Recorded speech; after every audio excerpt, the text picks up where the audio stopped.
महक अपने नाम की तरह हयादार थी। मोहल्ले के लड़के तो भंगूरों की तरह उसके घर के आगे मंडलाते रहते थे। कई लड़कियों की ज़बानी उसके हुस्न के चर्चे पूरे मोहल्ले में फैल चुके थे, लेकिन कभी किसी ने उसका चेहरा भी नहीं देखा था। घर में बड़ी बहन होने के नाते वो जिम्मेदार भी थी और मेहनती भी, मगर वो नहीं जानती थी कि उसकी ये मेहनत एक दिन उसके पल्ले पड़ जाएगी। एक एक्सीडेंट में बाप की मासूरी की वजह से उसे घर से कदम बाहर निकालना ही पड़ा। 18 साल महक, जिसने कभी अपने आंगन के अलावा कहीं झांक कर भी नहीं देखा था, अब दर बदर की ठोकरें खाने पर मजबूर थी। 18 साल की उम्र में जबकि पढ़ाई भी कोई खास ना हो, भला आजकल कौन नौकरी देता है, मगर कहते हैं कि जब लगन सच्ची हो तो इंसान को अपनी मंजिल मिल ही जाती है। महक को भी माँ की दुआओं से और अपनी कोशिशों से एक फैक्ट्री में नौकरी मिल गई थी। वो दिन भर काम में चुपकी रहती और फिर दिन के आखिर में 1000 रुपए लेकर अपने घर आ जाती, जहाँ उसके बहन भाई, माँ और मासूर बाप उसके मुंतजिर होते थे। महक घर आते ही पैसे अपनी माँ के हथेली पर रख देती और यूं वो अपनी मेहनत के हक से भी दस्तबरदार हो जाती थी। मेहनत भी वो जिसके निशान उसकी गर्दन पर भी पड़ते थे। सख्त गर्मी में भी कभी उसने चादर सर से नहीं उतारी थी और मुसलसल स्कार्फ बांधने की वजह से उसकी गर्दन पर खारिश पड़ जाती, मगर उससे अपनी उस ताने साहिबा की वो बात याद आ जाती कि पर्दा करने वाली औरतों को जहन्नुम की आग नहीं छू सकेगी। बस यही एक बात थी जो सख्त गर्मी में भी उसे चादर लेने पर मजबूर कर देती थी।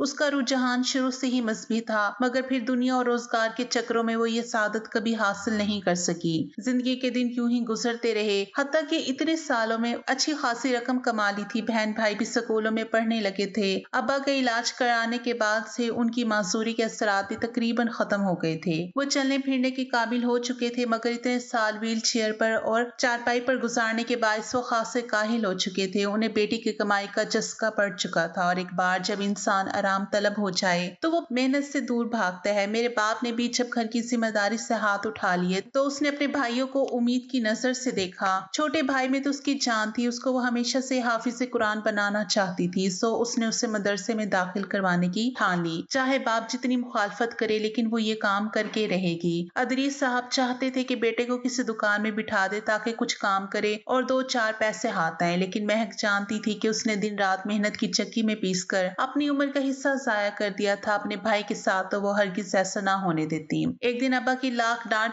फटकार के बावजूद वो 9 साल अली को लेकर मदरसे चली गई। अपने इकलौते भाई की दीन और दुनिया दोनों ही संवारना चाहती थी। अली उसकी उंगली थामे छोटे छोटे कदम उठाता, उसके साथ बड़ी मासूमियत से चल रहा था। उसे लेकर वो मदरसे पहुंची। दरवाजे से अंदर दाखिल होते ही उसकी टक्कर एक नौजवान से हो गई। पहली बार उसने मर्दाना हुस्न का इतना मुकम्मल नमूना देखा था। नौजवान के साथ एक छोटा बच्चा भी था जो अली ही की उम्र का होगा या उससे 1-2 साल बड़ा होगा। गालिबन वो भी उसी की तरह अपने छोटे भाई को मदरसे दाखिल करवाने ले लाया था। सारी उम्र पर्दे में रहने के बावजूद अपने सामने खड़े वजह के उस शाहकार को देखकर वो अपनी निगाहें झपकाना भूल गई थी। यही हाल उस नौजवान का भी था जिसने गहरी नजर से उसे देखा था। वक्त जैसे एक लम्हे के लिए थम गया था। उसकी निगाहों में कई ख्वाब आए और गुजर गए। मदरसे के दरवाजे के पास खड़े सिक्योरिटी गार्ड ने उनकी तरफ देखा तो उनके आने का मकसद पूछा। उसने हड़बड़ाकर इधर उधर देखा, चादर दुरुस्त की और फिर गार्ड को बताया कि वो अपने भाई को मदरसे में दाखिल करवाने लाई है। गार्ड ने उसका नाम पता वगैरह रजिस्टर में लिखा, नौजवान का पता भी लिखा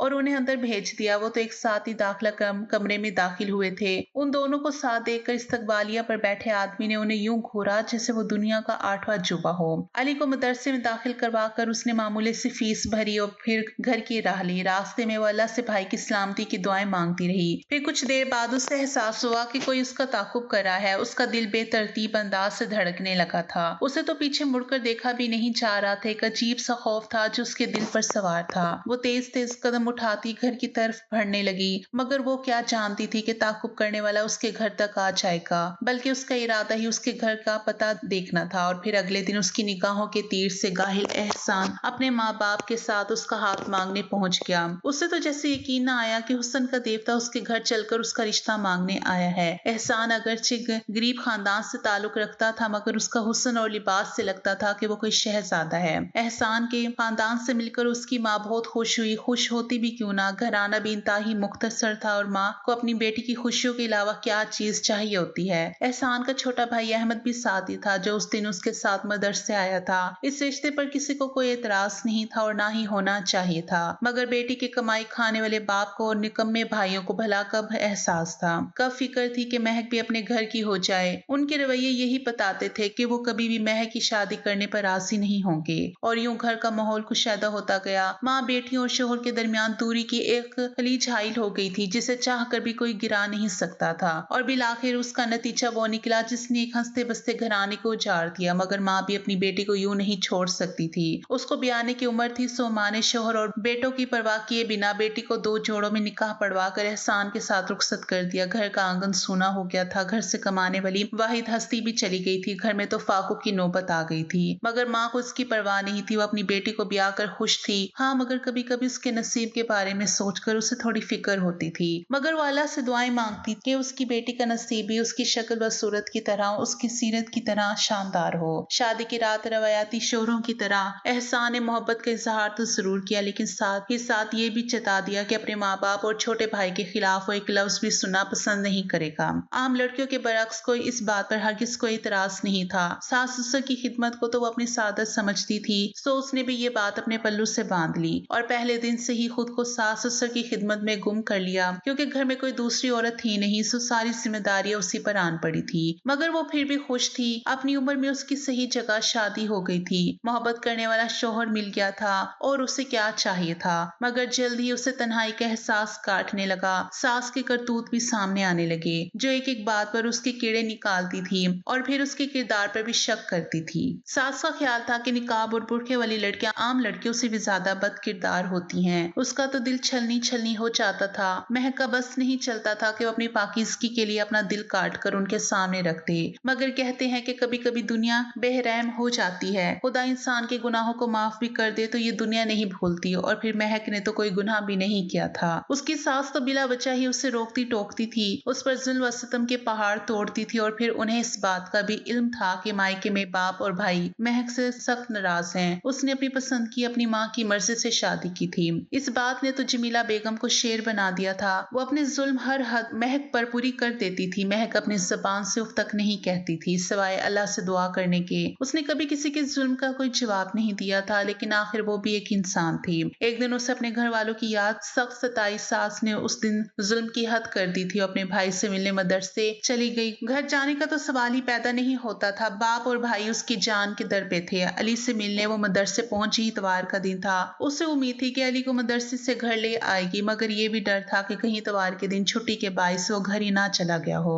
मदरसे की इस्तकबालिया पर किसी को ना पाकर वो खुद ही राहदारी में चली गई। मदरसा बच्चों से खाली था। शायद सभी अपने घरों को चले गए थे। उसका दिल डूबने से लगा था कि उसे किसी की घुटी घुटी सिसकियां सुनाई दी। मारे तजस्सुस के वो आगे बढ़ी। सिसकियों की आवाज खिड़की के पास ही आ रही थी। वो शिकस्ता कदमों से खिड़की के पास गई तो अंदर का मंजर देखकर हैरान रह गई। मदरसे की ओर सफाक उस्ताद ने उसके मासूम से भाई पर जुल्म की इंतहा कर दी थी। उस लम्हे उसे लगा कि अली पर सबसे मजलूम खानदान शायद उसी का था, जिन पर हम कोई जुल्म व सितम करता था, जिनका ना कोई पूछने वाला था और ना ही कोई सहारा था। मौलवी साहब जुनूनी अंदाज में अली को तशद्दुद का निशाना बना रहे थे। ये देखकर वो किसी जख्मी शेरनी की तरह आगे बढ़े और अली को बाहों में भर लिया। मौलवी साहब ने करख्त आवाज में उसे निकल जाने का कहा, मगर वो अपने भाई को लेकर ही निकली थी। मौलवी साहब ने उसे गुस्ताख कहकर उसे मदरसे से खारिज करने की धमकी दी। उसने उसकी परवाह न की और भाई को लेकर तड़पती हुई मदरसे से बाहर आ गई। उसे कब अंदाजा था कि उसके भाई का ये हश्र होगा। वो तो अल्लाह का कलाम सिखाने उसे यहाँ लाई थी। उसे क्या मालूम था कि उन लोगों के दिलों में जरा भी रहम नहीं है। उसने अली को प्यार किया और उसे घर भेज दिया। अब वो वक्फे वक्फे से उसकी खबर लेती रहती थी,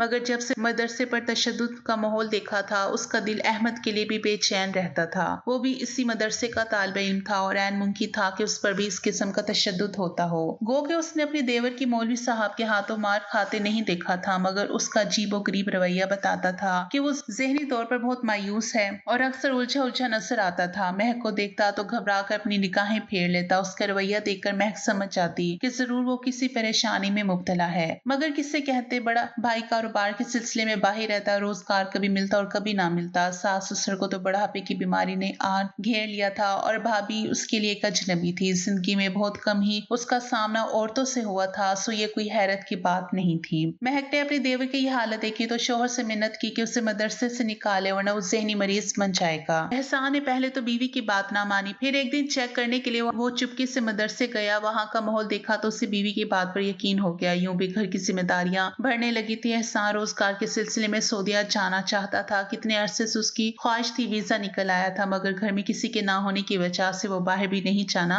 चाहता था। मगर अब एहसान का छोटा भाई अहमद बड़ा हो गया था, सो उसने एक तीर से 2 शिकार करने का सोचा। बीवी की बात का मान भी रख लिया और घर की जिम्मेदारियां भी उसको सौंप दी। यूं उसे बाहर जाने का सुनहरी मौका मिल गया, जिसका वो इतने सालों से इंतजार कर रहा था। शोहर के सऊदीया जाने पर अगरचे महक दिल से दुखी थी, मगर वो भी बेहतरी चाहती थी, और सबसे बढ़कर अपने बच्चों की, जो अब उसकी गोद में आ चुके थे, और उनकी नन्ही नन्ही ख्वाहिशें, हसरतें पूरी करना अब महक के बस की बात नहीं रही थी। घर के महदूद से खर्चे में वो अपने बच्चों की इतनी सारी फरमाइशें कैसे पूरी करती। उसने भी दिल पर पत्थर रखकर शोहर को खुदा हाफिज कह दिया। उस दिन उससे लगा था कि वह अचानक बहुत तन्हा हो गई है, मगर बच्चों की खातिर और अपने शोहर की खातिर ये सब भी करना पड़ा। और फिर उसे अहमद का भी सहारा था, मगर वो उसका सहारा तो क्या बनता। बेचारा खुद डरा सहमा रहता था, अक्सर रात को उठकर चलाने लगता। महक जानती थी कि मदरसे के पुरतशद्दुद माहौल ने उसे ऐसा बना दिया था। वो प्यार मोहब्बत से उसका दिल जीतना चाहती थी, ताकि वो उस पर इंसार करे,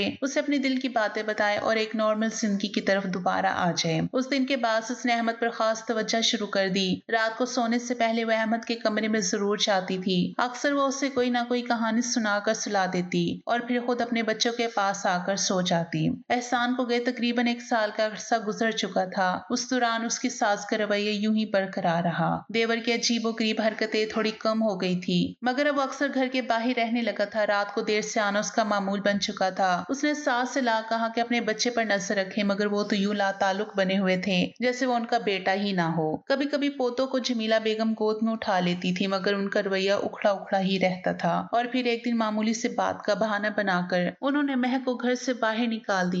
महक लाख रोती चलाती रही, मगर उसकी किसी ने ना सुनी। वो भी घर के दरवाजे पर बैठी रह गई। बारिश जोरों की थी। वो इस बारिश में कहाँ जाती। उसे अपने बच्चों की रोने की मुसलसल आवाज आ रही थी, मगर उसकी जालिम सास ने ना ही दरवाजा खोला, ना ही उसे अंदर आने दिया। रात का ना जाने कौन सा पहर था कि किसी ने दरवाजा हल्का सा खोल दिया। उसने खुदा का शुक्र अदा किया कि दरवाजा खुला। वो भागी भागी अपने बच्चों के पास पहुंचना चाहती थी कि किसी ने उसका हाथ जोर से पकड़ लिया। वह हैरान थी कि घर के अंदर कौन आ गया है, मगर शायद वो ये भूल चुकी थी कि उसका देवर, जिसे वो एक बच्चा समझती थी, अब एक मुकम्मल मर्द बन गया था, और उसकी नजर का जाविया न जाने कब से बदल गया था, जिसे उसने ना समझी गफलत या फिर मसरूफियत की बिना पर कभी तवज्जो ही नहीं दी थी। इतना सोचने का उसे वक्त ही कब मिला था। उसकी जिंदगी तो एक आंधी तूफान की तरह थी। देवर की जुर्रत पर वह हैरान रह गई, मगर इससे ज्यादा हैरत उसे उसकी आंखों में अपने लिए बेशर्मी देखकर हुई थी। और फिर आज तक वो पछताती है कि काश उस रात दरवाजा न खुलता तो वो कभी नाजायज बच्चे की मां न बनती।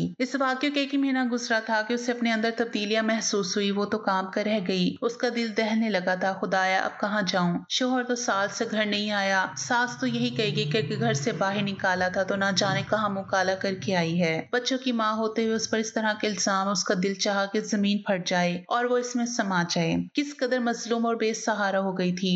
ना ही बाप का सहारा है, ना ही भाइयों की मदद। उसे लगा था कि ऊपर आसमान और नीचे जमीन पर वो तन्हा खड़ी है। उसने अपने रब को पुकारा, जो हमेशा उसकी पुकार का जवाब देता था। और फिर इस बार भी अल्लाह ने उसकी नाकर्दा खता का पर्दा रख लिया। सास की बीमारी की वजह से शोहर को फौरन ही वापस पाकिस्तान आना पड़ा। उसकी तो जान में जान आ गई। अपने शोहर को वो देवर की सब हकीकत बताना चाहती थी, मगर ना जाने क्या सोच कर चुप रही। शायद इसलिए कि इसकी बात पर यकीन ही नहीं करना था, और अब तो वो ये चाहती भी नहीं थी कि कोई उसकी इस बात पर यकीन करे कि वो अपने देवर के बच्चे की मां बनने वाली है। अपनी मौलमा को अपनी कहानी सुनाकर वो बुरी तरह रो पड़ी। वो इस बच्चे से छुटकारा पाना चाहती थी जो उसकी औलाद ही नहीं थी, और उसका गुनाह भी नहीं था। वो बेकसूर थी। ऐसे में उसका दिल मरने का चाह रहा था, लेकिन वो मर नहीं सकती थी कि खुद खुशी भी हराम ठहराई गई है। उस्तानी साहिबा ने उससे अल्लाह से माफी तलब करने का और कुफारा अदा करने का कहा। हालांकि उसका कोई कसूर नहीं था। शायद कसूर हमारे मुआशरे का, हमारी रिवायतों का था, जिन्होंने एक औरत को इस कदर मजबूर लाचार बना दिया कि वो अपनी इज्जत तक की हिफाजत नहीं कर सकती। घर में देवर और जेठ के नाम पर मौजूदा गैर महरम रिश्ते औरत की पाक दामनी के लिए खतरा है, मगर कौन तवज्जो देता है, कौन परवाह करता है, क्योंकि इन रिश्ते पर शक करना तो गोया गुनाह समझा जाता है, लेकिन जो असल गुनाह है उसकी तरफ किसी की नजर ही नहीं जाती। खुदा ऐसी बेशर्मियों से हम सबको बचाए और हमारे मुआशरे को इस्लाम के मुताबिक चलने की तौफीक अता फरमाए।